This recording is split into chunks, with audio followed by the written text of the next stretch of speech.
Welcome students. आप सभी लोगों ने प्री एग्ज़ाम दिया। बहुत खुशी मिली होगी। पिछले साल के जो शॉक लगा था स्टूडेंट्स को, उससे बाहर निकलने में काफ़ी मदद मिली है। बहुत के चेहरों पे खुशी है इस बात को लेके। और स्टूडेंट्स जब खुश होते हैं, प्रसन्न होते हैं, उनकी हार्ड वर्क का जब उनको फल मिलता है एग्ज़ाम में, तो हमें भी बहुत खुशी होती है। अब एग्ज़ाम हो गया दोनों पेपर के, और फर्स्ट पेपर से ही मेरिट तय होती है, तो निश्चित रूप से अगला जो 1 या 2 दिन तक सभी का प्रयास रहेगा कि देख लिया जाए कितना सही है। इस साल का पेपर आसान था, और आप लोगों के चेहरे की जो मुस्कान है वो निश्चित रूप से ये बता रही होगी। लेकिन आसान का मतलब ये नहीं है कि यूपीएससी का जो ग्रेविटी है, जो इन डेप्थ एनालिसिस है, उसमें कोई कमी आ गई। पिछले साल के जो कॉम्प्लेक्स सॉल्यूशन के मेथड से वो नहीं रहे। प्रश्न भी काफ़ी डायरेक्ट आ गए कई जगहों पे। लेकिन यूपीएससी का जो एक सीरियसनेस लेवल है, एनालिटिकल लेवल है, वो मेंटेन रहा है। मेरिट ऊपर जाएगी, कितनी जाएगी ये कहना मुश्किल है, तो इस पे स्पेकुलेशन नहीं करते हैं। तो जो द प्रयास है हमारा अभी कि हम लोग अभी अगले कुछ 25-30 मिनट में पॉलिटी, आईआर और कुछ एकाध जो क्वेश्चंस स्कीम्स और गवर्नेंस के हैं, उनको एक बार देखा जाए कि क्या पॉसिबल आंसर हो सकता है। और दो और चीज़ हम लोग इसमें करेंगे कि हर क्वेश्चन का सोर्स कोड, यानी कि कहाँ से पूछा गया है, इसको भी देखने की कोशिश करेंगे। और वो सल्यूशन जो भी ABCD ऑप्शन होगा वो क्यों होगा, इसके बारे में ही बात होगी। अगर कोई टॉपिक है तो उसका डिटेल्ड क्लासरूम टाइप टीचिंग नहीं होगी। लेकिन अभी चूंकि हम मल्टीपल चॉइस क्वेश्चन प्रीलिम्स लेके उपस्थित हैं और आप सभी लोग उत्सुक होंगे, तो हम लोग उसी पे बात करेंगे। तो चलिए शुरू करते हैं बिना देरी के। तो पॉलिटी आईआर में है, और ये हमारा पहला क्वेश्चन है। क्वेश्चन पढ़ने की बात है, देखिए। As per the article 368 of the constitution, है ना, 368 तो हम सभी जानते ही हैं, संशोधन वाला है। पार्लियामेंट में amend any provision of the constitution. Any provision भी ठीक है, क्योंकि यही केशवानंदा भारती केस में आया था, ये सब जानते हैं।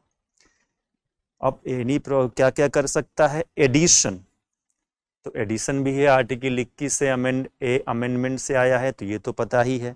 वेरिएशन, आर्टिकल 19 में कई सारी चीज़ों में चेंज किया गया, तो वेरिएशन भी आपको पता है। और रिपील, आर्टिकल 31 को तो पूरा डिलीट ही कर दिया गया है, तो रिपील भी हो गया। तो ये बहुत इजी, यानी कि इससे आसान प्रश्न पॉलिटी में शायद कई वर्षों से ना हो, और ऐसे आसान प्रश्नों की संख्या बहुत ज़्यादा है। कुल 16 कोर कॉन्स्टिट्यूशन के प्रश्न पूछे गए हैं, 6 गवर्नमेंट स्कीम से क्वेश्चन पूछी गई हैं, एक आध करंट अफेयर्स का भी हम इसमें ले लेते हैं। आईआर से 4 क्वेश्चन होते हैं डायरेक्टली, तो 16 प्लस 6 गवर्नमेंट स्कीम्स प्लस 4, तो ये कुल मिला के आईआर पॉलिटी से अगर करंट अफेयर्स हार्डकोर वाले हटा दें, तब भी हमारे पास 16 प्लस 6, ये तो पॉलिटी के कोर हो गया, और उसके अलावा 4 क्वेश्चन और, तो कुल मिला के 26 क्वेश्चन पॉलिटी स्कीम को लेके प्लस आईआर को लेके आए हैं। तो बहुत होता है 26 क्वेश्चन, मतलब हो गया पॉलिटी आईआर मिला के 25%। और चूंकि प्रश्न पत्र और क्वेश्चन की संख्या पिछले साल की तुलना में निश्चित रूप से आसान है, तो आप में से बहुत लोग, मुझे पूरा यकीन है, और अगर आप में से बहुत लोग इस संख्या में नहीं हैं कि आपकी पॉलिटी की एक्यूरेसी लेवल 75% से कम है, तो उससे बहुत अच्छा प्रदर्शन हम लोग नहीं मानेंगे। क्योंकि अभी जो पॉलिटी का इस बार के प्रश्न पत्र में स्थिति है, वो ये है कि 10 में से 7 मिनिमम और 8 के ऊपर क्वेश्चन सही करने वाले विद्यार्थियों की संख्या बहुत हो सकती है। तो पॉलिटी आपका कितना सबका सही होगा, हर एक कठिन परिश्रम करने वाले व्यक्ति का ये polity will definitely be correct, but अब इसमें क्वेश्चन है कि एक्यूरेसी लेवल कितना है, और मेरा अपना मानना है कि एक्यूरेसी लेवल है। तो निश्चित रूप से इसका आंसर 66 का जो दिया है वो हमारे सामने डी दिया है ना। तो इस क्योंकि 1 2 3 368 ऑफ द कॉन्स्टिट्यूशन, ये तीनों ही चीजें अमेंडमेंट के अंदर संसद को अधिकार है कि वो कर सकती है, और आई होप किसी का गलत नहीं होगा। तो गलती होती है तो आपको दोबारा ड्राइंग बोर्ड पे जाना चाहिए अगर इस प्रश्न का उत्तर गलत हो रहा है तो। अगला क्वेश्चन लेते हैं। कंसीडर द फॉलोइंग कंट्रीज, जो भी 5 कंट्रीज के नाम दे दिया। अब यहां प्रश्न पूछा है कि which of the above countries are frequently mentioned in the media. Mentioned in the media के नाम आते ही हो गया करंट अफेयर्स का क्वेश्चन है भाई, आप तो यही बोलेंगे ना, ठीक है। तो करंट अफेयर्स का क्वेश्चन है, अगर आप ये बोलेंगे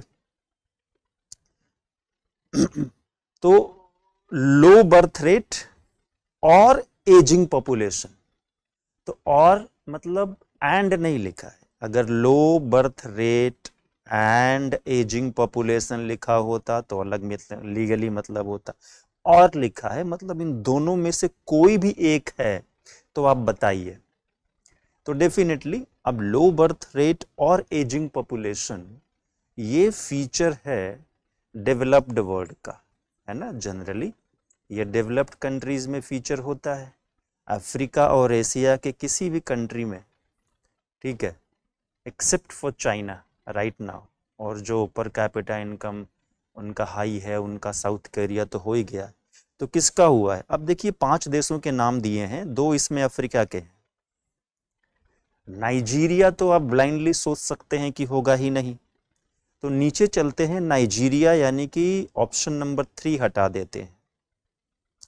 3 हट गया तो ऑप्शन नंबर बी और डी कट गया, ठीक है। अब आइदर करेक्ट आंसर क्या होगा, ए और सी। ए और सी में कॉमन डिनोमिनेटर है 2 और 4, ठीक है। तो 2 और 4 तो आंसर में होगा ही होगा। दूसरा है जापान, चौथा है साउथ कोरिया, तो ये तो पूरी दुनिया जानती है। अब मसला है इटली।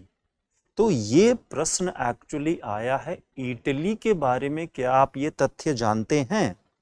क्योंकि इटली के बारे में अगर आप तथ्य नहीं जानते हैं तो आप इस प्रश्न का गलत उत्तर देंगे, आप सी करके आएंगे, ठीक है। तो जो मीडिया में न्यूज आया कि इटली की जनसंख्या बहुत गहरे संकट में है, टोटल फर्टिलिटी रेट काफी कम हो गया है, बहुत सारे गांव ऐसे हैं जो एबंडन्ड हैं, लोग, सरकार वहां पे हजारों डॉलर देती है, वहां की करेंसी देती है कि लोग परिवार की संख्या बढ़ाएं, गांव में जाके रहें। तो इसमें इटली को इंक्लूड करेंगे।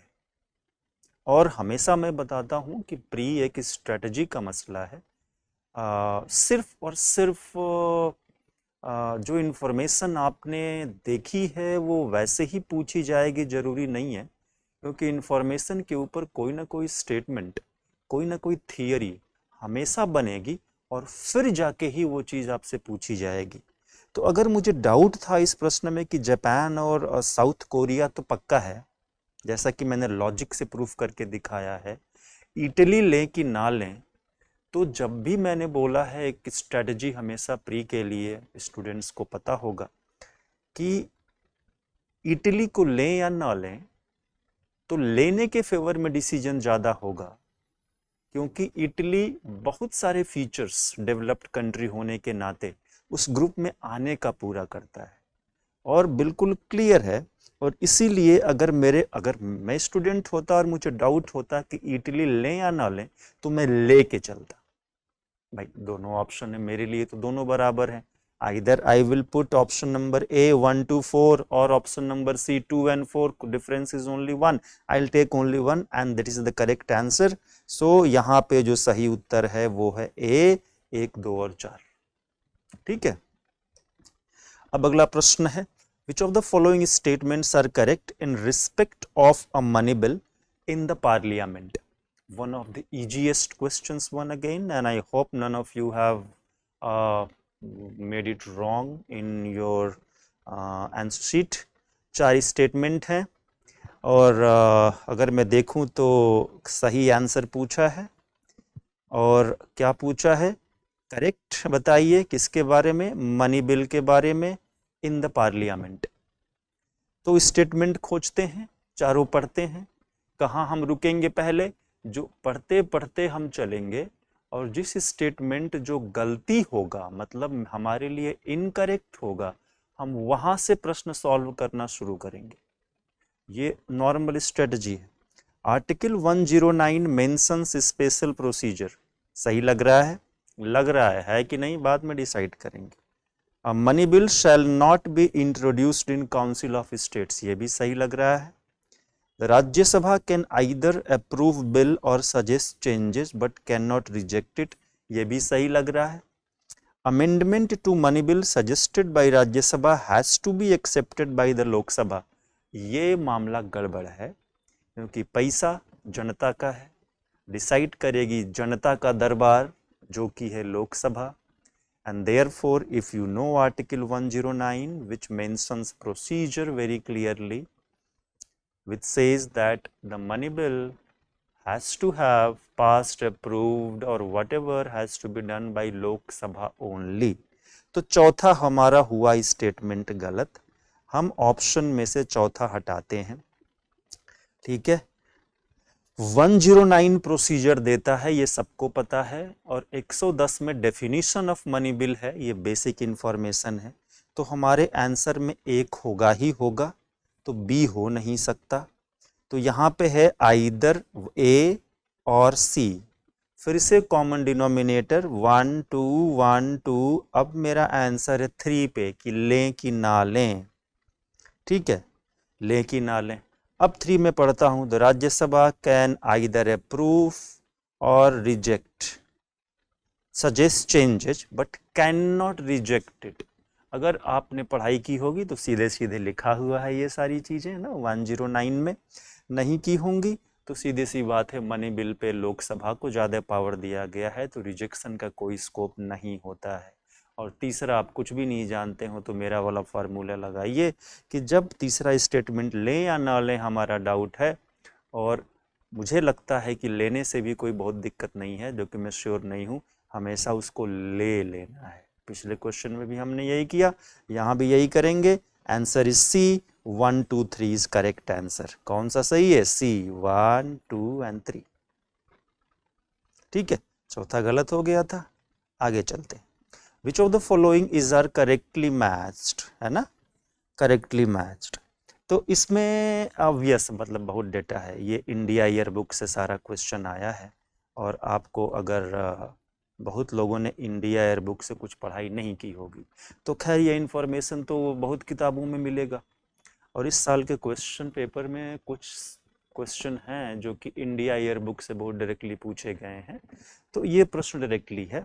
ठीक है, तो आप इसको रैंक खोज लेंगे, इसमें कहीं कोई दिक्कत नहीं है ना। तो इसे यहाँ पे कमांडर नहीं होता है, फिट मामला नहीं बैठ रहा है। यहाँ पे मेजर जनरल फिट नहीं बैठ रहा है।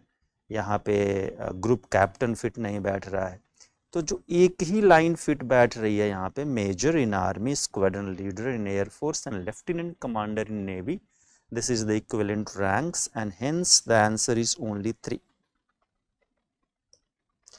Next question, a northeastern council was established in the 71। ये तो सब जानते हैं। क्वेश्चन यूपीएससी ने अब यहाँ पे आपके कॉन्फिडेंस से खेला है, ये पर्सनालिटी चेक की बात है। Subsequent to amendment of NEC in 2002। अब बताइए क्या हुआ। अब स्टूडेंट्स के मन में डाउट होगा कि 2002 में कुछ हुआ। अब जानते हैं मेन गेम क्या है। जो क्वेश्चन पूछा है उसका 2002 के अमेंडमेंट से कोई रिलेशन नहीं। तो 2002 में अमेंडमेंट हुआ, कुछ और हुआ।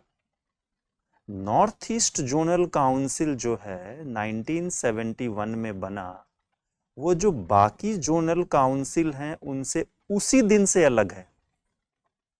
ठीक है, उसी दिन से अलग है। तो कौन कौन है रहेगा उसमें मेंबर। तो हम सब एक बेसिक फैक्ट्स जानते हैं कि जोनल काउंसिल का हमेशा चेयरमैन होता है होम मिनिस्टर। और इस सेंस में जो सिस्टम हमारा बना है, आंसर है डी 1, 2, 3 एंड 4। ठीक है। सो अगर आप अब पढ़ेंगे नॉर्थ ईस्टर्न काउंसिल, कहाँ से पढ़ेंगे? अगर देखिए सोर्सेस की बात करें, हम फिर से पिछले क्वेश्चन पे चलें कि ये क्वेश्चन कहाँ से आया, सीधे कॉन्स्टिट्यूशन के आर्टिकल से मिलेगा। ये कहाँ से आया, ये न्यूज़पेपर आर्टिकल से मिला। ये तीसरा क्वेश्चन कहाँ से आया, ये इंडिया ईयर बुक से मिला। ये कहाँ से आया, कॉन्स्टिट्यूशन के बेयर एक्ट में तो नहीं है, ये है आपको किताबों के अंदर। अगर आप कभी भी सेंटर स्टेट रिलेशन पे कोई बुक पढ़ेंगे, चाहे डीडी बासु पढ़ें, चाहे आप कोई और किताब पढ़ें, तो वहाँ पे ये मसला सीधे सीधे मिलेगा। या नॉर्थ ईस्ट काउंसिल की, तो एक स्टूडेंट्स के लिए सोर्स जानना भी बहुत ज़रूरी है। और मैं यहाँ पे बहुत क्लियर है कि मेन जो मटेरियल है आपके सामने, आपकी जो फेमस किताब है वो, और या तो न्यूज़पेपर रीडिंग, दोनों को लिंक करके पढ़ना अगर आता है, आप दोनों को सेपरेटली नहीं पढ़ते हैं, मल्टीडिसिप्लिनरी अप्रोच है आपका, तो डेफिनेटली हमेशा ही, हर साल, अगले साल भी यूपीएससी आपके लिए आसान होगा। अगेन क्वेश्चन नंबर 71 पे चलते हैं। How many delimitation commissions have been constituted. अब ये फैक्चुअल चीज़ है ना, फैक्चुअल चीज़ है कि कितनी बार हुआ है, तो इसका आंसर है डी 4। अब जो लोग नहीं जानते थे उनके लिए समस्या का विषय है, ये टोटल फैक्चुअल है। और जब क्वेश्चन टोटल फैक्चुअल हो और आपको नहीं पता हो तो उसको अटेम्प्ट नहीं करना होता है। ये है यूपीएससी।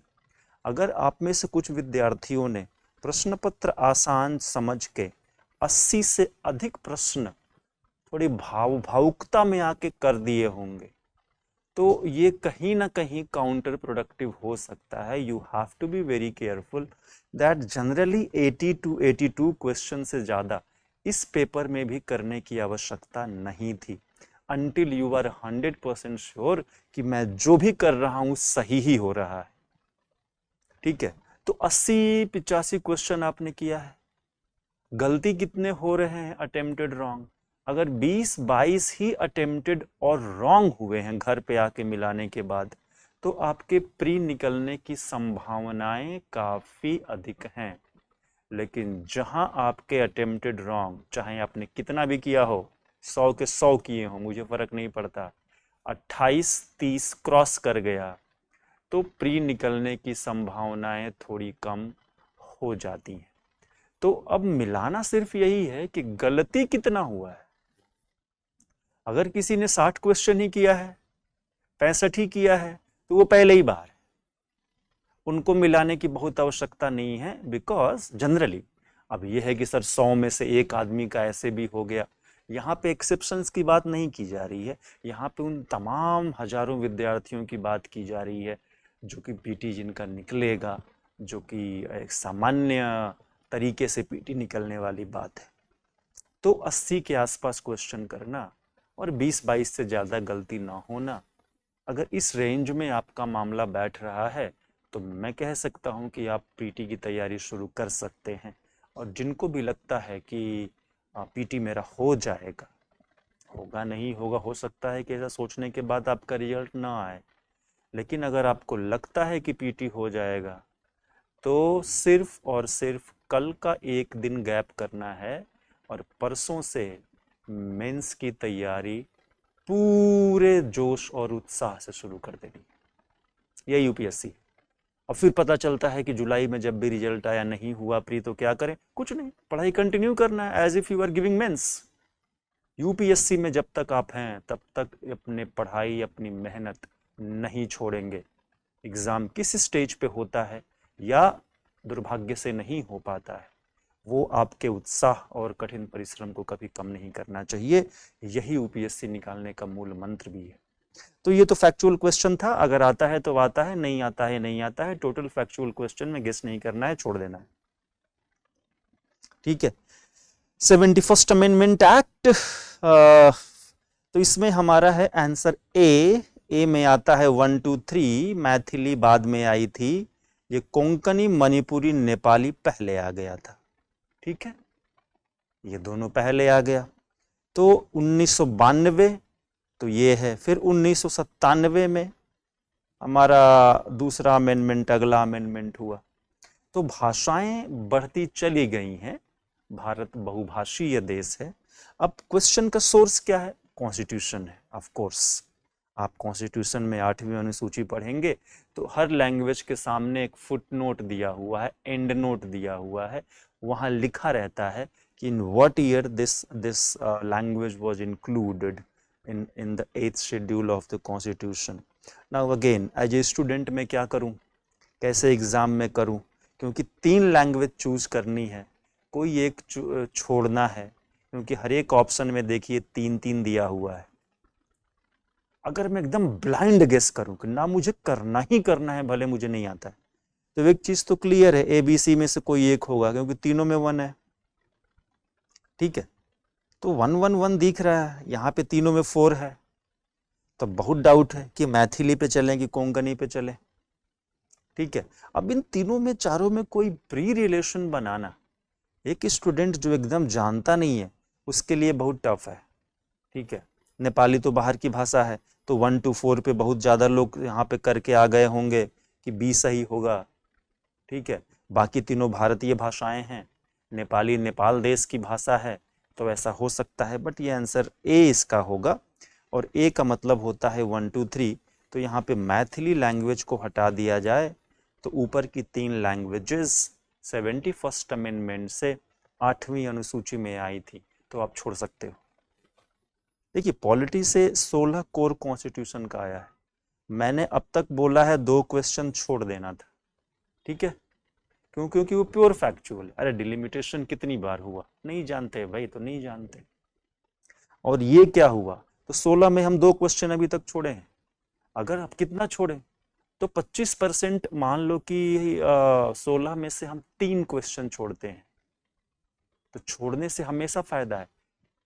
अटेम्प्ट करना और गलती होना ये सबसे बड़ी गलती है यूपीएससी की, लेकिन बहुत छोड़ भी नहीं सकते, क्योंकि हमने देखा है कि 20 क्वेश्चन 80 क्वेश्चन करना है, छोड़ना तो 20 ही है। तो 20 क्वेश्चन छोड़ना है, ये मेरा टारगेट है। 2 क्वेश्चन हमने पॉलिटी से छोड़े हैं अब तक, आगे देखते हैं कि शायद एक आध और मिल जाए, क्योंकि प्योर फैक्चुअल थे। ठीक है, अब आगे देखते हैं। भारतीय जनसंघ सोशलिस्ट पार्टी, इसमें से कितने पेयर्स आपके मैच करते हैं? ठीक है, तो देखो क्या मैच नहीं करता है, सी राजगोपालाचारी सोशलिस्ट पार्टी मैच नहीं करता। ये स्वतंत्रता पार्टी के संस्थापक थे, सी राजगोपालाचारी, वल्लभ भाई पटेल। ये लोग कभी भी सोशलिस्ट पार्टी के सपोर्टर नहीं थे। Right to property, zamindari abolition act और रामेश्वर प्रसाद केस किसी ने भी पढ़ा होगा 1950 का, तो वहीं पे उन लोगों ने देखा होगा कि सी राजगोपालाचारी ने कांग्रेस छोड़ा और स्वतंत्रता पार्टी बनाई, जिसे उस समय सोशलिस्टिक प्रिंसिपल्स के अनुसार अमीरों और जमींदारों की पार्टी बोला गया। ठीक है, तो ये तो नहीं होगा। तो आचार्य नरेंद्र देव तो खैर कांग्रेस सोशलिस्ट हैं, तो स्वतंत्रता पार्टी हो नहीं सकती। तो मसला यहाँ बचा, अगर आप लोग निश्चित जानते ही होंगे भारतीय जनसंघ श्यामा प्रसाद मुखर्जी, तो एक तो पता ही था, कांग्रेस फॉर डेमोक्रेसी। ठीक है, तो बाबू जगजीवन राम की ये पार्टी बनी, तो यहाँ पे होगा बी ओनली 2। अब जो एकदम नहीं जानता है उसके लिए थोड़ा मामला गड़बड़ है यहाँ पे, क्योंकि यहाँ पे थ्योरेटिकल कोई नॉलेज आप बहुत नहीं लगा सकते हैं, लेकिन गेस करने की संभावना जैसे मैंने बताया कि थी।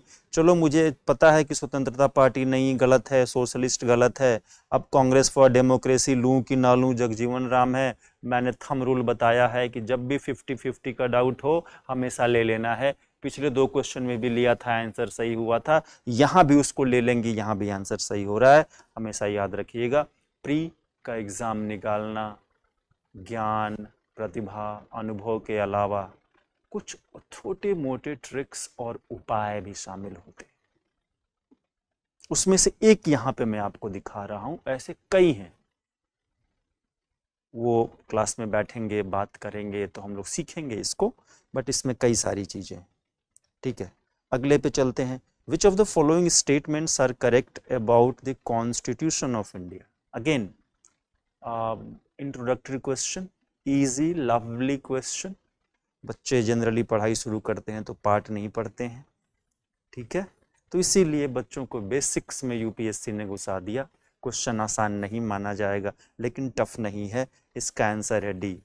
अब इसमें पूछा है कि भाई किस पार्ट में क्या होता है, ठीक है, तो ठीक है, जिनको पता है वो कर सकते हैं, जिनको नहीं पता था उनके लिए फैक्चुअल क्वेश्चन तो मैं बिल्कुल नहीं कहूँगा, लेकिन टफ आएगा। बहुत सिंपल है लेकिन टफ में आएगा। लेकिन जो स्टूडेंट्स कोर कॉन्स्टिट्यूशन की पढ़ाई किए हैं, बेयर एक्ट अपने से पढ़ते हैं, या कम से कम कॉन्स्टिट्यूशन उठा के देखा है, उनको निश्चित रूप से ये पता है ये तीनों चीज़ें सही हैं। Municipalities part 9A, emergency 18 and the amendments in part 20 of the constitution. तो 74 का D, that's what the right. Let's go to 75. Which one of the following statements is correct as per the Constitution of India? Easy. ये जो method है ना ABCD पूछने वाला, देखिए A B, यानी कि इसमें से कोई एक ही बताना है। ये जो मेथड है ये इजीएस्ट क्वेश्चन होते हैं यूपीएससी में, तो याद रखना है कि जब भी ये क्वेश्चन ABCD वाला पूछे तो ये इजीएस्ट है, कोशिश करना है कि इसको लगा दें। और ऐसे क्वेश्चन 90% कंडीशंस में हमेशा ही गेस करके लगाए जा सकते हैं।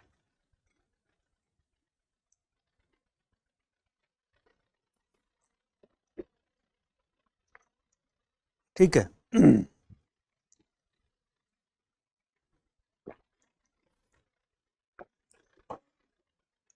अब गेस क्या है? गेस मतलब क्या? टॉस करोगे एग्जाम में? गेस का मतलब भैया आईपीएल का सट्टा ना चल रहा है यहाँ, please understand very well. Guess is about the statement which is given, can that be constitutionally valid or not? Our guess has to be based on the knowledge of the constitution itself. Let's see option number A.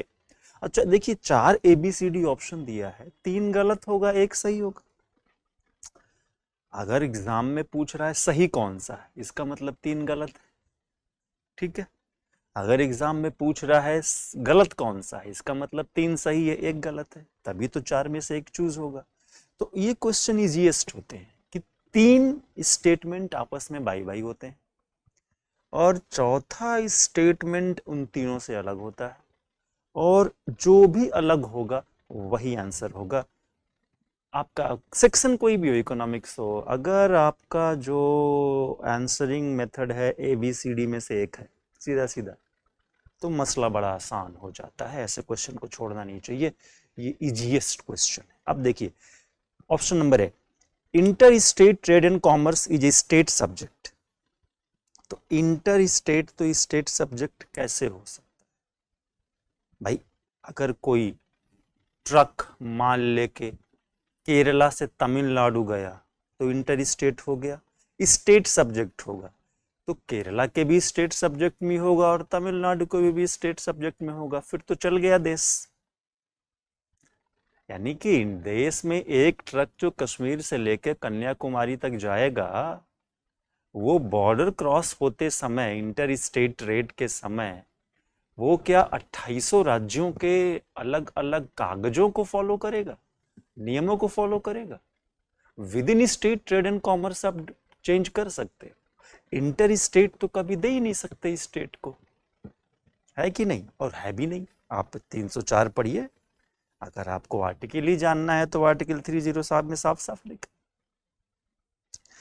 Inter state migration is state subject. Inter state migration state नहीं हो सकता, ये तो state का मसला ही नहीं है।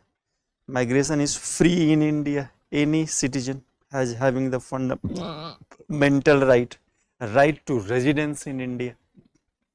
आप अपना उठाओ झोला कमंडल, चल दो, और जहां जाके हिमालय पे तपस्या करना है या देश के अंदर करो, जहां बैठना है बैठो। तो जहां जाने से मना नहीं किया गया है सरकार द्वारा कुछ कारणों से, जैसे कि tribal interest, national security reason, climatic vulnerabilities, endangered zones or military cantonment areas, intelligence sensitive areas, you all have go wherever you want to go. तो ये तो हो नहीं सकता। कॉरपोरेशन डी देखिए, corporation tax is state subject, इसने तो आप लोग सब लोग जानते हैं कि भैया ये तो मसला गलती। तो inter state quarantine is under union list, बहुत डिटेल में नहीं जाना है, ये आइटम नंबर 81 यूनियन लिस्ट में दिया गया है। तो सारी डायरेक्ट क्वेश्चन।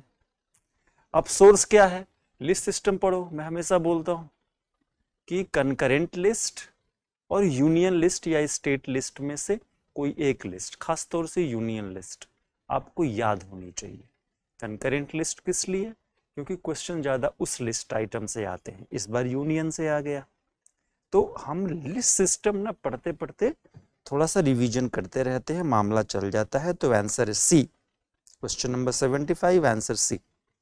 6, अगर पहले वाले क्वेश्चन आसान नहीं थे तो यूपीएससी को इस बार एक आपस में कंपटीशन किया यूपीएससी के क्वेश्चन बनाने वालों ने कि सबसे आसान क्वेश्चन पॉलिटी में कैसे दिया जाए। तो बहुत सारे क्वेश्चंस में इस बार कंपटीशन चल रहा है कि भाई मैं आसान कि तुम आसान।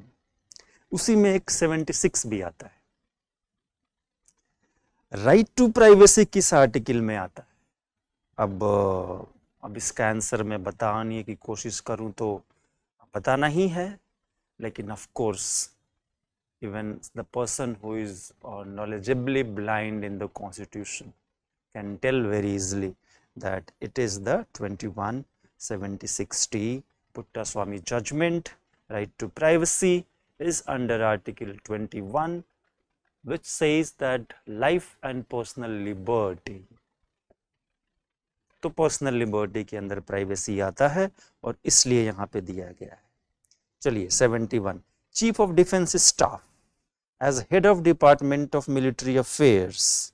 ठीक है, तो क्या करता है, हमारा काम क्या है, जानते हो तो बड़ी अच्छी बात है, नहीं जानते हो थोड़ा देखते हैं क्या सही हो सकता है। पहला स्टेटमेंट है, ये होता है चीफ ऑफ स्टाफ कमेटी के स्थायी अध्यक्ष। तो ये तो इनके नाम में ही लिखा हुआ है, चीफ ऑफ डिफेंस स्टाफ के स्थायी अध्यक्ष। भाई जब तक हैं सीडीएस रावत थे, डेथ हो गई, तो जब तक थे तब तक थे, अब कोई और बन गया, तो ये तो सही है।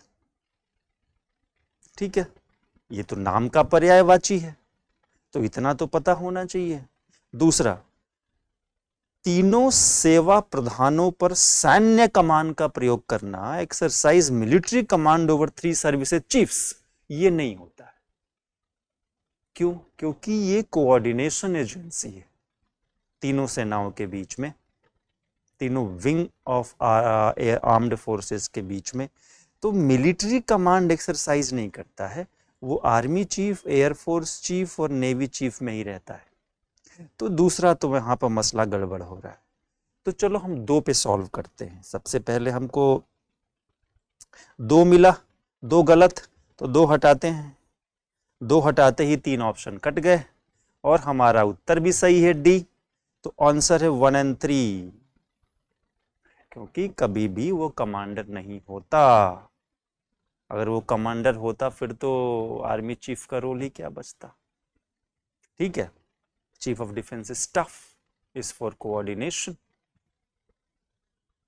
between the 3 operational forces in India. तो ये ऑब्वियसली 2 गलत है, 2 हमने हटाया, सीधे 1 और 3 पढ़ा और 1 और 3 हो गया। तो 3 को हमको पढ़ने की भी जरूरत नहीं है। That's what we have to understand this. ठीक है, now let's go to the next question.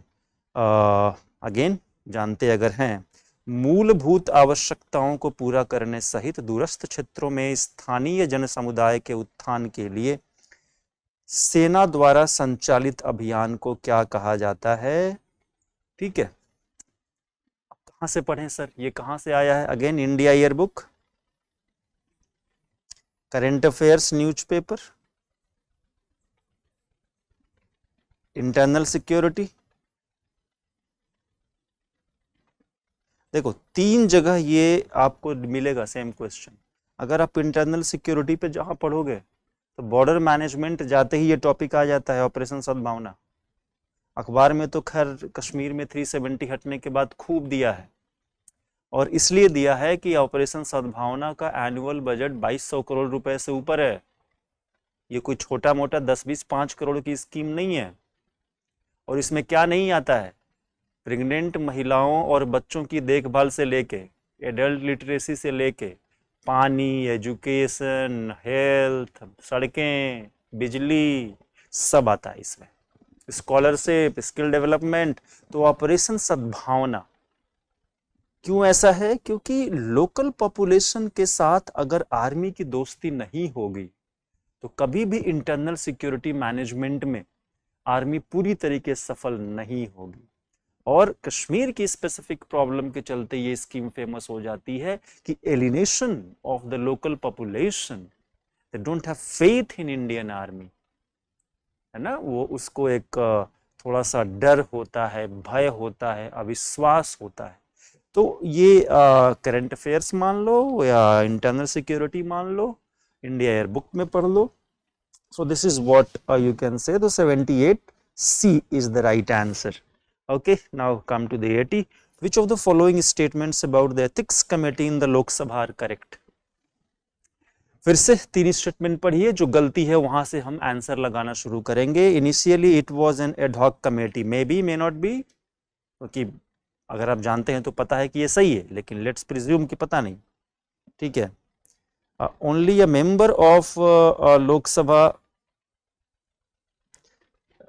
Can make a complaint relating to unethical conduct. अब देखिए महुआ मोइत्रा वाला केस आया था ना अभी, तो जिसने भी न्यूज़पेपर पढ़ा होगा वो इस प्रश्न को पूरा सॉल्व करेगा, क्योंकि महुआ मोइत्रा वाला केस गया था एथिक्स कमेटी में, और उसको फाइल करने वाला था एक ऑर्डिनरी सिटीजन ऑफ इंडिया, वो कोई लोकसभा एमपी तो नहीं था।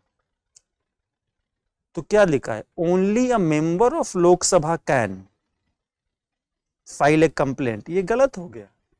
एक्चुअल पेपर में इतने बड़े बड़े लेटर्स में दिया था क्या? Any citizen of India can file A complaint against any sitting member of the Lok Sabha for any misdemeanour और द करप्शन और the conduct of unethical behaviour. लेकिन अगर कोई भारतीय नागरिक ये काम करना चाहता है तो वो एक लोकसभा सदस्य के माध्यम से कर सकता है। तो लीगली आप ये मत समझिए कि आप हिंदी में पढ़िए, केवल कोई लोकसभा सदस्य ही किसी लोकसभा सदस्य के नैतिक आचरण के खिलाफ शिकायत कर सकता है, अनैतिक आचरण के खिलाफ। ऐसा नहीं है। तो 2 हुआ गलत। अब 2 गलत होते ही हम चलेंगे ऑप्शन ए गलत क्योंकि 2 है, बी गलत क्योंकि 2 है, डी गलत क्योंकि 2 है, तब हमारा आंसर आ गया सी। ठीक है, अब पढ़ना नहीं है, तीसरा स्टेटमेंट पढ़ने की जरूरत नहीं है, क्योंकि मैं श्योर हूं कि और मैंने हमेशा रूल बताया, गलती से ही क्वेश्चन लगाना शुरू करना है, सही स्टेटमेंट से नहीं लगाना। नारी शक्ति वंदन अभियान, ये रिजर्वेशन वाला लॉ है, पहला ही गलत है। इतना अगर आप नहीं जानते हैं तो बहुत बड़ी आप समस्या में हैं। यूपीएससी को थोड़ा सोचने में आपको और टाइम लेना चाहिए। नहीं समझ पाए कि पहला स्टेटमेंट गलत है तो आपको थोड़ा ठहर के सोचना चाहिए कि कैसे अखबार पढ़ा जाए, कैसे उन चीज़ों को आप समराइज करके पकड़े। इसमें दिया है कि महिलाओं का रिजर्वेशन 18वीं लोकसभा से लागू हो जाएगा। उसका तो चुनाव हो गया यार, तो नेचुरली वो लागू नहीं किया जाएगा, तो पहला काट दो ना। अब इतना आसान आसान क्वेश्चन दे रहा है और उसमें भी अगर आप गलती करके आओ, देखो मैंने पहला गलत है और पहला मैंने आंसर में जाके कट किया, मिल गया यार सीधा सीधा आंसर। दिमाग ही नहीं लगाना है, दूसरा तीसरा पढ़ना ही नहीं है ना, पढ़ना क्यों है। तो एनीवे 81 का आंसर है सी। तो बहुत थियरी मत दो कि वहां पे उस सोल्यूशन बताया है सर ने कि गजब डिबेट होगा इसमें। भाई देख, बिना मतलब के डिबेट और बिना मतलब का ज्ञान तुमको यूपीएससी से उतनी ही दूर ले जाएगा जितनी दूर अगर इस क्वेश्चन को आपने किया है तो हो। कॉमन सेंस अगर नहीं है, क्लियर थॉट प्रोसेस नहीं है, और यूपीएससी को कैसे पढ़ना है आप नहीं समझते हैं, तो फिर ये क्वेश्चन आप गलती करेंगे, और गलती की है तो भाई शर्म करना थोड़ा, ये वाला गलती की हो तो। क्योंकि ऐसे मैंने पहले बताया कि पॉलिटी में इस बार कंपटीशन चल रहा है कि कौन सा क्वेश्चन आसान है, आपस में लड़ रहे हैं क्वेश्चंस। अब देखो, एक हमको गलती मिला 1 और 3 ऑप्शंस आंसर अपने आप कट गए। इसके पहले वाले में देखो, दूसरा हमको गलती मिला फिर कट गए। अब क्या चाहिए यूपीएससी आपको, अब इससे आसान पेपर एक ही हो सकता है कि पेपर हम आपको पेपर भी बांट दें और उसका आंसर भी साथ साथ दे दें, क्योंकि अब तो इन सब क्वेश्चंस के बाद यही बचा है। ठीक है, अगेन फैक्चुअल क्वेश्चन 82 का डी है 2, 3, 4, first is incorrect. This was a joint military exercise between India and Bangladesh. It's total pure current affairs, you know, you know, you don't know, you don't know. 2 पहले आया था, तीसरे आया है। अगर मैंने बोला 3 क्वेश्चन हम छोड़ रहे हैं। हम यहाँ पे कितने क्वेश्चन लेके आए हैं? हम यहाँ पे आए हैं 16, 4, 20, 21, 22 क्वेश्चन ले 26, 25 क्वेश्चन लेके आए हैं टोटल। 25 में से हमने 3 छोड़ा है। तो आप देखिए, जरा कला सीखिए कि एग्जाम में ही बैठे बैठे करते करते हमें डिसाइड करना है कि भाई कौन सा छोड़ देना है। तो हमने 3 छोड़े, अभी ये तीसरा था, अगर नहीं आता है तो। बाकी जिसको आता है केक वॉक था। करंट अफेयर्स आपने थोड़ी बहुत पढ़ाई करी है तो केक वॉक है, इंडिया एयर बुक पढ़ी है तो केक वॉक। तो ये क्वेश्चन है, सीधा सीधा आंसर इज डी 2, 3, 4, पहला गलत है, बाकी सब सही है। Question number 83, one of the easiest ones again, writ prohibition, writ of prohibition, no, कितने रिट होती हैं? Habeas corpus, mandamus, prohibition, certiorari, quo warranto. तो यहां पूछा है तीसरा वाला, प्रोहिबिशन। प्रोहिबिशन होता है, जैसे नाम ही से क्लियर है कि नॉट टू एक्ट। इस रिट का मतलब क्या हुआ कि जब हाई कोर्ट, सुप्रीम कोर्ट ये रिट देती है किसी अथॉरिटी के खिलाफ, तो वो होता है मत कर। क्यों मत कर? क्योंकि तू गलत करने जा रहा है, तो मत कर। Don't act because you are acting beyond your legal jurisdiction, therefore don't do। This is the main game. ठीक है, तो रिट ऑफ प्रोहिबिशन क्या होता है? रोकना है। अब देखिए, फिर से इजीएस्ट है, एबीसीडी में से एक ही चूज करना है।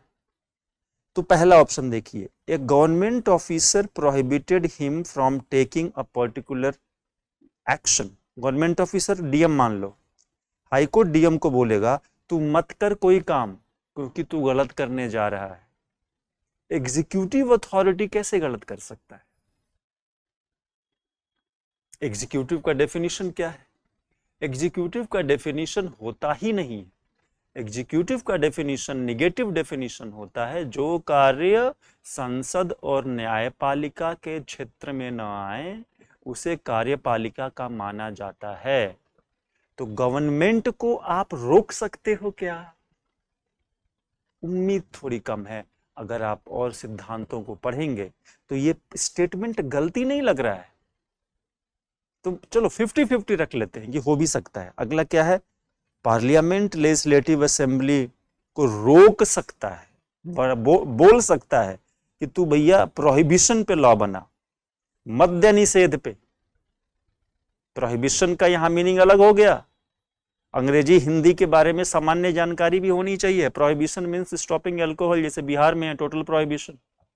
तो ऐसा तो हो नहीं सकता, क्योंकि ये तो जुडिशियल ओवर रीच हो जाएगा। तो बी गलत हो गया।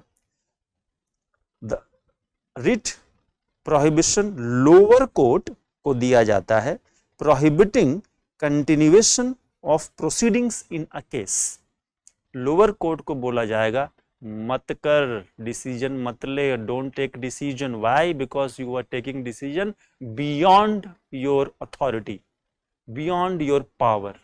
तो ए भी सही है, सी भी सही है, 50-50। The government prohibiting it from following, नहीं। ऑन कॉन्स्टिट्यूशनल पॉलिसी तभी पता चलेगी जब कॉन्स्टिट्यूशनल पॉलिसी बन जाएगी ना यार। देखो, एक जज एक कोर्ट, एक अथॉरिटी जब काम शुरू करता है तभी डिक्लेयर किया जा सकता है कि वो गलती कर रहा है कि नहीं कर रहा है। लेकिन एक कार्यपालिका, एक सरकार, एक government, you will know whether they are right or wrong only after they have completed their action. तो यहां पे गवर्नमेंट ऑफिसर के खिलाफ प्रोहिबिशन नहीं आएगा, ऐसा नहीं है, कभी नहीं आ सकता। लेकिन चूंकि हमारे ऑप्शन में सी है, लोअर कोर्ट, इसीलिए ऑप्शन होगा सी। खैर, इतने कॉमन सेंस की जरूरत नहीं है, सीधे सीधे डीडी वासु या किसी भी किताब में जाके देखिए, परिभाषा यही लिखी हुई है। ठीक है, तो सी उसका आंसर था। Now consider the following statements. It is the governor of the state who recognizes and declares any community of the state as scheduled tribe। नहीं जी, ऐसा नहीं है। SC ST के ऊपर बहुत क्लियर है, आर्टिकल 341, आर्टिकल 342 में कि the president of India will take the decision. हाँ, अगर स्टेट का कोई ट्राइब है तो in consultation with governor of the state, but final authority or ultimate authority to declare any group, community or tribe as the scheduled tribe lies with the president of India। ठीक है, president of India, तो पहला तो हो गया गलत, तो गलत हो गया तो काटो, तो आइदर होगा बी और होगा डी, क्योंकि वन तो होगा नहीं। A community declared as the scheduled tribe in a state need not be so in, बिल्कुल ठीक है। एक राज्य में अगर आप यूपी में ट्राइब हो तो बिहार में भी ऑटोमेटिकली ट्राइब हो जाओगे, ऐसा तो है नहीं। तो दूसरा बिल्कुल सही स्टेटमेंट है, तो हमारा हो गया B. Question number 84, option number B. Again easy. अगर डिफिकल्टी लेवल पे मैं क्वेश्चन का दूं तो एक आध क्वेश्चन ही 6-7 पे जा रहे हैं। डिफिकल्टी लेवल पे पॉलिटी के लगभग सारे क्वेश्चन 5 के नीचे ही है या 6 के नीचे ही है। एक कुछ क्वेश्चन तो हमने देखा डिफिकल्टी लेवल में इजीएस्ट वाले पे, 1-2 वाले डिफिकल्टी लेवल पे। Again with reference to the union budget consider following statements. Union finance minister on behalf of the PM lays annual financial statement before both houses of the president. अब union finance minister on the behalf of PM, यहाँ पे थोड़ा सा मामला है गड़बड़, क्योंकि ये होता है on behalf of president of India. कहां से क्वेश्चन आया है? सीधा सीधा आर्टिकल 112 से। ठीक है, so the union government on behalf of the president of India shall be compulsorily presenting budget before both houses of the parliament at least once annually financial year में। तो ये तो हो गया मामला गड़बड़।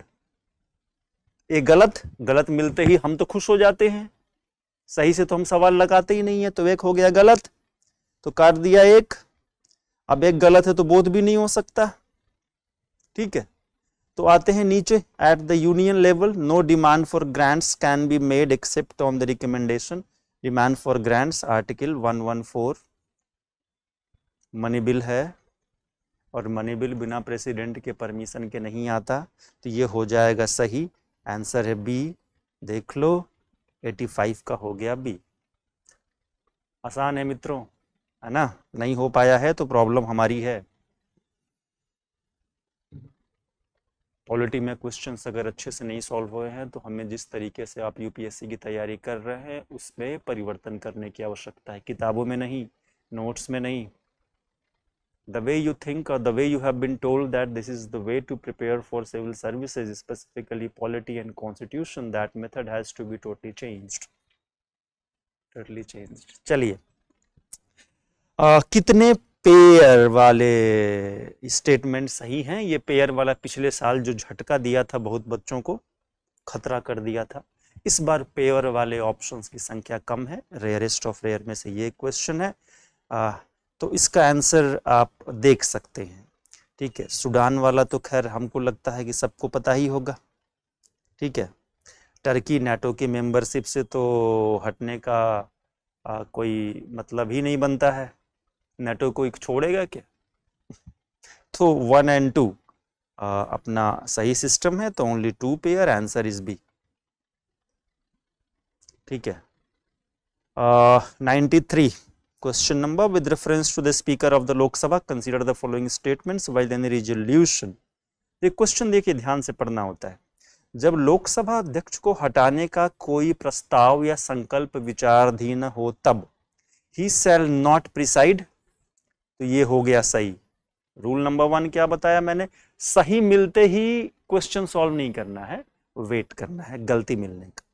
ही shall not have right to speak, ऐसा तो नहीं हो सकता। बोलने का अधिकार छोड़ो, उसे तो अपने को डिफेंड करने का भी अधिकार है ना। तो he shall not have right to speak, ये मामला हो गया गलत। गलत होते ही टू गलत, तो हम जाएंगे ऑप्शन पे, टू टू टू हटा देंगे, हमको सीधे सीधे आंसर मिल गया ए। और जब ओनली 1 मिल गया और 2 पे मैं श्योर हूं कि गलत है, तो मैं तीसरा पढ़ूंगा भी नहीं। ये होता है लॉजिक और कॉन्फिडेंस, और इस तरीके से यूपीएससी निकालता है। हमको तीसरे से मतलब ना है यार, पढ़ के देख लो अगर तुमको टाइम वेस्ट करना है तो। Speaker shall not be entitled to vote in the resolution in the first instance, गलत है। जब वो प्रेसिडेंट है ही नहीं उस सभा का, तो पहली बार में प्रथम मतदान में वोट क्यों नहीं करेगा यार। प्रथम मतदान में वोट न करने का और कास्टिंग वोट लगाने का स्पीकर पे प्रतिबंध कब लगाया गया है, जब वो प्रेसिडेंट हो, अपनी कुर्सी पे बैठा हो। और यहां जब बोल ही दिया गया कुर्सी पे नहीं बैठा है, तब तो फर्स्ट इंस्टेंस में वोट देगा, of course he will give. So therefore, casting vote compulsion or feature shall be applicable on the speaker only when he is presiding, but since here he is not presiding, तो देखिए पहला आपने बोला सही है, तो तीसरा भी आपका सही होगा, क्योंकि भैया वो तो वोट देगा। अब यहाँ पे उसको उल्टा लिखा है, तो मामला हो गया गड़बड़, आंसर हो गया ए, 93 का ए। लॉजिकल है क्वेश्चन, सोचना है, इसको लगाना है। Okay, 94 with reference to the Indian parliament consider the following statements.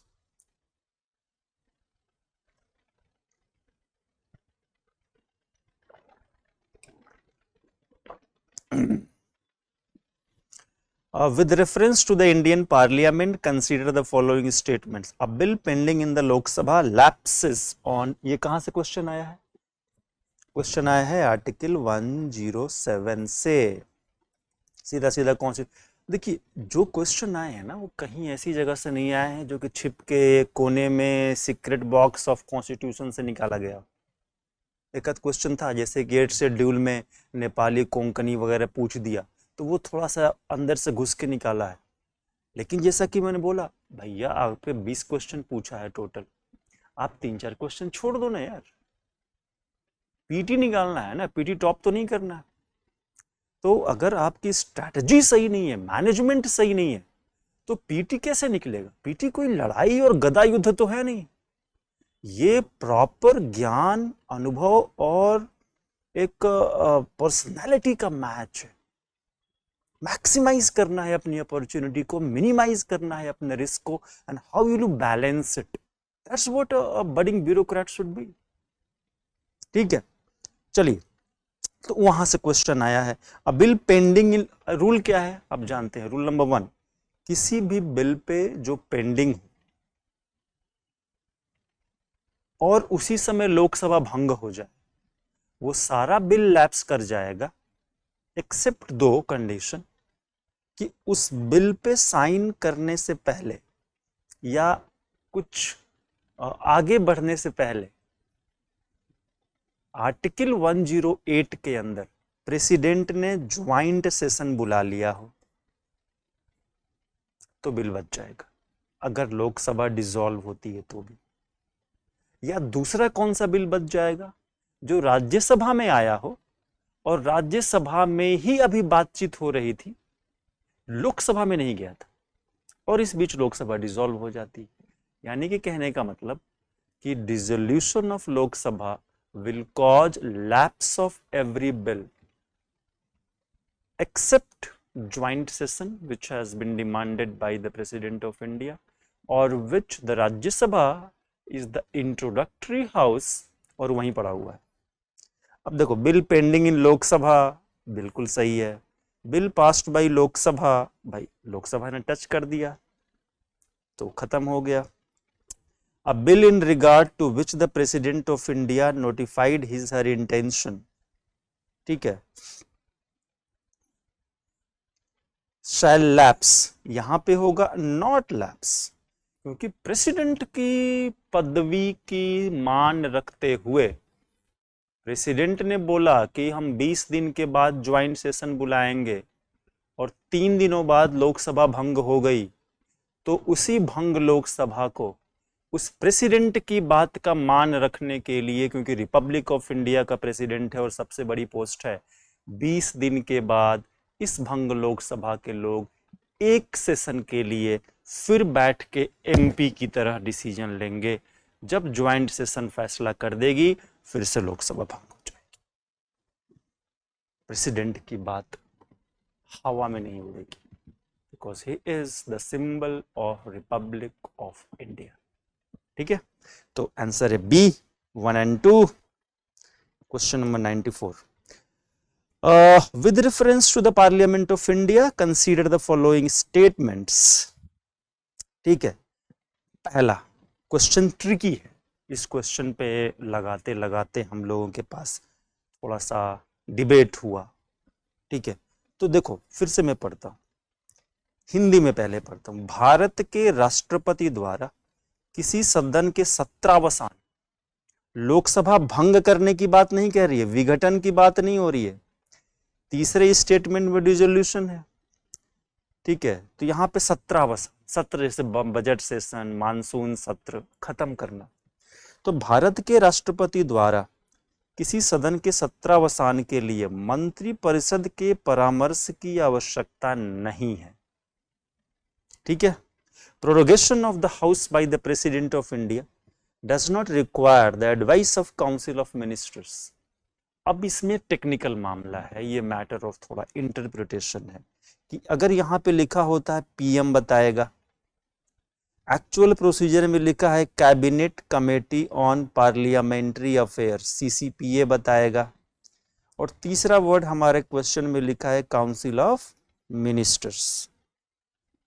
ठीक है, तो अब काउंसिल ऑफ मिनिस्टर्स है, तो इसको हम लोग प्रोरोगेशन के लिए इस्तेमाल नहीं करते, प्रोरोगेशन के लिए, because president has to act on the advice of the council of ministers. लेकिन रूल्स ऑफ बिजनेस प्रोसीजर जो हमारे लोकसभा और राज्यसभा के लिए आर्टिकल 118 में बनाया गया है, उसका डिटेल्ड प्रोसीजर में काउंसिल ऑफ मिनिस्टर कहीं नहीं लिखा गया है। लेकिन अब यहाँ पे एक मसला है कि क्या cabinet committee on parliamentary affairs को काउंसिल ऑफ मिनिस्टर्स माना जाए, क्योंकि cabinet committee on parliamentary affairs के रिकमेंडेशन पे ही प्राइम मिनिस्टर ये डिसाइड करता है कि क्या सेशन को खत्म किया जाए, सेशन को खत्म किया जाए। तो राष्ट्रपति कर तो सकता है, but India does not require is something which we have here। तो इसमें थोड़ा सा इस प्रश्न में हमेशा डिबेट है, और वस्तुतः थोड़ा इंतजार कर लेते हैं, देखते हैं। लेकिन हम लोगों के इसके हिसाब से हमने इसका आंसर सही माना है सी, तो 1 हो गया गलत। अब टेक्निकली करेक्ट आंसर पूछा है तो 2 and 3 सी। Prorogation of the house is generally done after the sine die adjournment, है ना। प्रोरोगेशन, साइनाडाई मतलब अनिश्चितकालीन स्थगन, वो तो हो गया prorogation, automatic power of speaker होता है ये। But there is no bar to the president. अब हिंदी में लिखा है किंतु भारत के राष्ट्रपति द्वारा उस सदन का 17वां करने पे कोई वर्जन नहीं है जो सत्र में है। जनरली ये बात गलत नहीं है। अब यहां पे है कि भारत के राष्ट्रपति को रोका नहीं गया है, रोका तो नहीं गया है, लेकिन प्रोसीजर है कुछ जिसके तहत ही राष्ट्रपति डिसीजन ले सकते हैं। तो क्या उसे रोकने में माना जाए कि ना माना जाए, ये भी एक डिबेट और डिस्प्यूट का मसला है। आप देखेंगे कि इस प्रश्न का उत्तर में कहीं ना कहीं ये समस्या रहनी है। डिसोल्यूशन वाली तो बात हमेशा सही है, and advice of council of ministers की बात है। ठीक ठीक है, dissolution of Lok Sabha is done by the president of India who save in the exceptional circumstances does so on the advice of council of ministers. ठीक है, तो देखिए यहाँ पे अब आंसर को हम लोग दोबारा रीओरिएंट करते हैं। Again question number 95 statement number 3, यहाँ पे काउंसिल ऑफ मिनिस्टर्स के जगह पे होगा प्राइम मिनिस्टर। ठीक है, तो ये हुआ स्टेटमेंट नंबर 3 गलत, क्योंकि डिसोल्यूशन काउंसिल ऑफ मिनिस्टर नहीं प्राइम मिनिस्टर के कहने से होता है। हमारे पूरे कॉन्स्टिट्यूशन में यही लैंग्वेज दिया हुआ है। ठीक है, तो 3 हटाइए, अब 1 ओनली एंड 1 एंड 2 की बात करते हैं। ठीक है, ए और बी कौन सा आंसर सही होगा हम इसकी बात करते हैं। अब ए और बी में से या तो दोनों सही हो सकता है। अब यहाँ पे हमने देखा कि prorogation does not require the advice of council of minister, ये इन जनरल ये स्टेटमेंट, ठीक है, सही होना ही होना है, क्योंकि हमारे बचे हुए ऑप्शन में 1 कॉमन है। तो ठीक है, हम cabinet committee on parliamentary affairs जिसकी मदद से ये काम होता है उसी को काउंसिल मान लेते हैं, क्योंकि कैबिनेट कमेटी बनाई ही इसीलिए जाती है क्योंकि काउंसिल ऑफ मिनिस्टर्स का गठन या उसको बैठक बुलाना हर बात पे संभव नहीं होता है। तो कई सेंसिटिव मामलों में cabinet committee on security, cabinet committee on economic affairs, cabinet committee on many other like here political parliamentary affairs, वही काउंसिल ऑफ मिनिस्टर्स के बिहाफ पे काम करती है। तो टेक्निकली ये बात सही है। ठीक है, और no bar on the president ये सही है, तो इसका आंसर लेके चलिए बी। ठीक है, तो स्टेटमेंट हमको करेक्ट बताना है। ठीक है, तो no bar and prorogation of the house of the president does not require the advice of council of minister, does not require, ये स्टेटमेंट गलती हो रहा है 1। तो देखिए इसमें थोड़ा सा कंफ्यूजन है ना, क्योंकि बहुत तरह की बातें हैं। इसमें स्टेटमेंट सी है, क्योंकि 2-3 प्रॉब्लम मैंने बताया कि काउंसिल ऑफ मिनिस्टर्स को पीएम माने कि ना माने, दूसरा बार ऑन द प्रेसिडेंट को कंडीशंस और प्रोसीजर्स को माने कि ना माने। तो इसमें हमारा जो आंसर है बी और सी के बीच में थोड़ा सा वैरी करता है, इसको ध्यान में रखना है। ठीक है, अगला 98 with reference to the digital India land records modernisation programme. ठीक है, तो ये 3 स्टेटमेंट हैं, ये तीनों सही हैं। कहाँ है? गवर्नमेंट स्कीम है। ठीक है, न्यूज़ में किस मामले में रही थी? न्यूज़ में मामले में रही है ये, क्योंकि ये गुड गवर्नेंस, जब भी आप इंडिया में पढ़ाई करेंगे तो लैंड रिफॉर्म्स एक सबसे बड़ा इश्यू आएगा, उसमें ये चीज़ है। और तीनों स्टेटमेंट इसके सही माने जा सकते हैं। ठीक है, 1, 2 एंड 3। इस योजना के अंतर्गत भू संपत्ति मानचित्र डिजिटलीकृत किए जाते हैं। अब भू डिजिटलीकृत कोई इतनी बड़ी चीज़ तो है नहीं, 100% वो पैसा भी देती है और स्थानीय भाषाओं में इसको देखा जाता है। तो इसका आंसर होगा हमारे पास है डी। ठीक है, फैक्चुअल क्वेश्चन था, नहीं जानते हो तो छोड़ देना।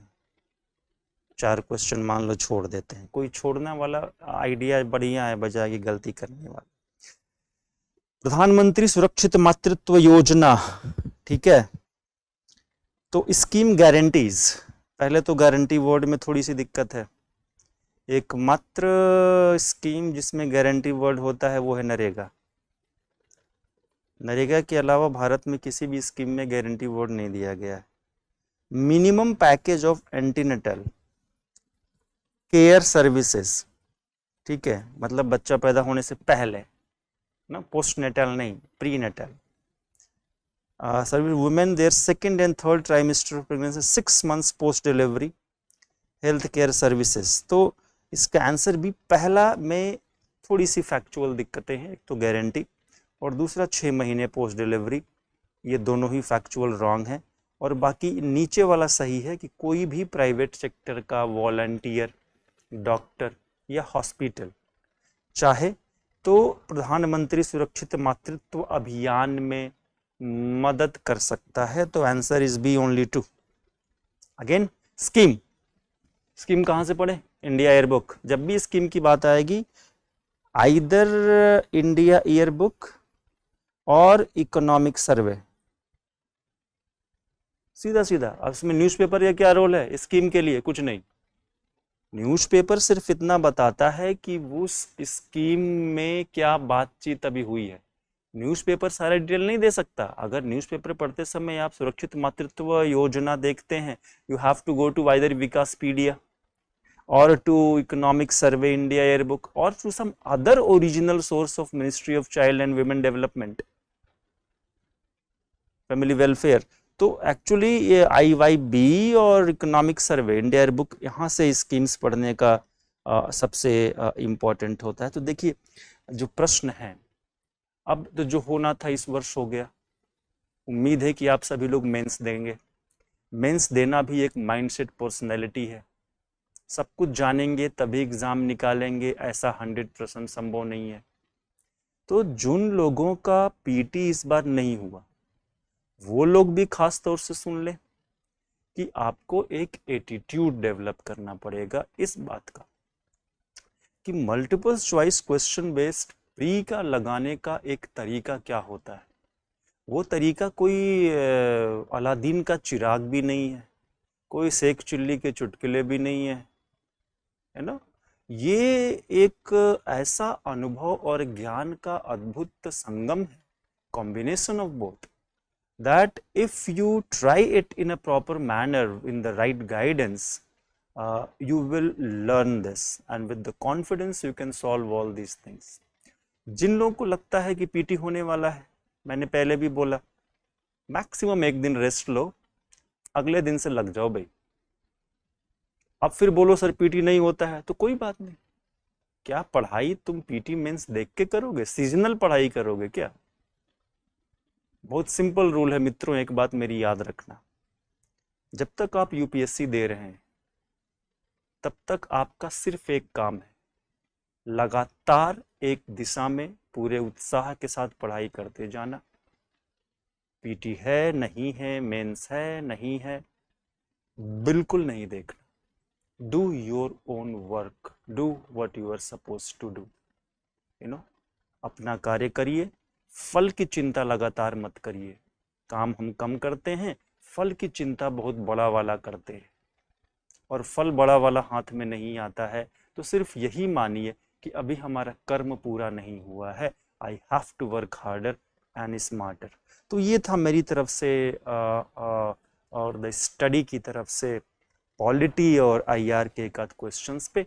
प्राइमरी एजेंडा इसमें ये है कि आंसर तो आपको मिल ही जाता है यहाँ से या वहाँ से, लेकिन उस चीज़ पे सोचा कैसे जाए, सोर्सेज कहाँ से हैं।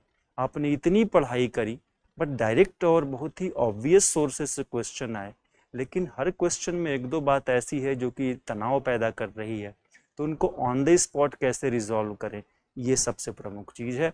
इसी के साथ मैं ये सेशन समाप्त करना चाहूँगा। धन्यवाद।